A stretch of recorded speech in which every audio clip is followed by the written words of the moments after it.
हादरसायाव सिखाव फालांगिरि जाथाय जानाया गोदान बाथ्रा नङा।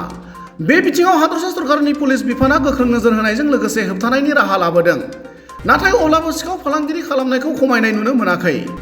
बे बिथिङाव पुलिस बिफाना संदाननायखौ गोख्रों खालामनायजों लोगोसे सम सम हमनाय जाथायखौबो नुनो मोनबोदों।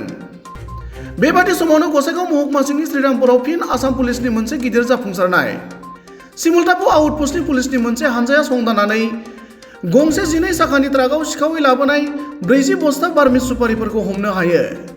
बरपेटा जिल्लानि हावलिनिफ्राय AS-11BC-0722 नम्बरनि गंसे ट्राकनि इसिङारि चेम्बाराव सिखोमानानै सोनाब बेंगल फारसे बारमिज सुपारिफोरखौ लांबाय थादोंमोन होनना पुलिसनि फारसेनिफ्राय मिथिहोयो। हमनो मोननाय 40 बस्ता बारमिज सुपारिनि बेसेनखौ 25 लाख रां जागोन होनना मिथिहोदों। पुलिसनि सेबनायाव बारमिज सुपारिजों लोगोसे ट्राकनि ड्राइभार जहिरुल आरो हेन्डीमेन रफिकुलखौ हमनो हायो होनना मिथिहोबावो।